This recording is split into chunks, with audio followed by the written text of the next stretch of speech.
The Joe Rogan Experience. Was this the pad that Zahi was using right here? This one? Maybe.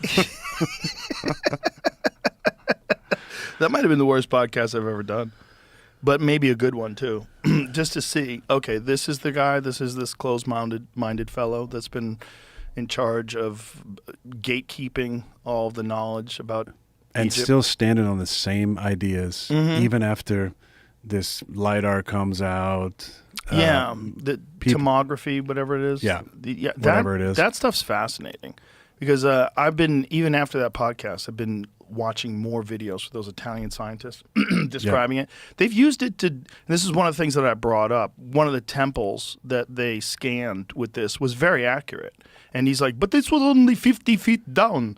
Like, yeah, okay, right, but it works. Like, at 50 feet down, you get an accurate representation of what's inside there, and he was the one, Zahi, supposedly, discovered it. But he's discovered everything, basically. Yeah. So how do you... Genius. He's the best. So, but the good thing is that Graham can go back to Egypt now. Yes. Yeah. So they patched up something. Yeah, well, that was one of the reasons why Zahi came on. Oh, really? Because Graham talked to Zahi and said, like, Zahi wants to do this. We're friends now. I was like, bring him in. Let's go. Bring him in. I'll talk to him. I thought it would probably... Did he invite you to Egypt? Yeah. And what'd you say? Yeah. If I'm going with Graham. Yeah. I or Jimmy told Graham. Corsetti. I told Graham I wanted him to take me a few years ago. He said, I can't go. They'll kill me. So next thing you know, I see Graham's taking people to Egypt. I said, what the fuck? Well, that's nice. It's nice that they patched it up. I went there last July. Did you? June. How was it? Incredible. Yeah, it was incredible. Did you walk away thinking immediately, there's a lot we don't know? 100%. Yeah. And what they tell you is complete bullshit. Yeah. I have a friend who went there, and the archaeologist that showed him it said, this is complete bullshit. Like, the narrative is complete bullshit. Yeah. He said, the scale of it, he said the scale of it and the technology involved in construction is beyond our current understanding of how to do this. And it's not just the pyramids and the Sphinx. No. The other temples are magnificent. Not only that, there's probably a bunch of shit under the ground. I know. That's what I wanted to go see. But the cool thing was the first temple I went in was what I'd seen on Ancient Aliens, where at the very top of the temple you have one of the most famous hieroglyphs, which has a spaceship, a helicopter, and a submarine up there. As clear as you can possibly imagine. And show that. What the fuck is that? What is that? Explain that, please. Because that looks like a spaceship, that looks like a submarine, and that 100% looks like a helicopter. So weird.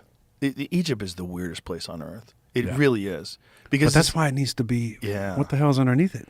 Well, I think that one. That one right there? Yeah. I mean, what are we talking about? Come on. That's so crazy. That's a spaceship or a fighter jet. Some kind of a... That's a submarine. It looks like a yacht. It looks like one of them oligarch yachts that they keep getting impounded. That's a helicopter. It looks like a helicopter to me. It looks just like a helicopter. Yeah, that was the first if it's not a helicopter, what a goddamn coincidence. Yeah. And, there's a bunch of weird stuff there. A bunch of weird images. And how about that one plane that they found that was inside? They found like a wooden plane that was inside one of the chambers. That's totally normal. Yeah. They just buried there with the, That was the other thing that Zahi was unwilling to entertain was this King's List. This Zepteki King's List that goes back 30,000 plus years. Yes. They all want to pretend that that's a myth, that all the other hieroglyphs are legitimately documenting the history of the region. But when it gets past the narrative, these 30,000-year-old kings, that place has probably been there for a long fucking time. Yeah, probably hundreds of thousands of years. Which is so crazy. And it's probably built on other stuff. Yeah. Yeah. Well, that's the other thing about the base of the pyramids. It's like you have to realize like there's a base there. Before they put the pyramids up, they put this insane base. And if what they're saying is accurate with these readings, that there's a structure that goes under the ground 2 kilometers, like... Yeah, what is that? If they can find that, then you have to throw everything out the window. But aren't you with me? Like, why are we not interested in that? Well, we are. But why is modern archaeology not going, yeah, let's fucking figure this shit out? Because modern archaeology forever has been saying that we have the answers, that we have the timeline. We know when Khufu built this. We know when Khafre built this. We know who did this. And they're not correct.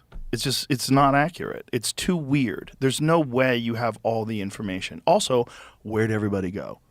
Like, there's people living there, but it's clearly not the same civilization. So what happened to this insane civilization? If there wasn't a collapse of society at an immense level, if there wasn't some sort of a civilization destroying event, then where did what happened?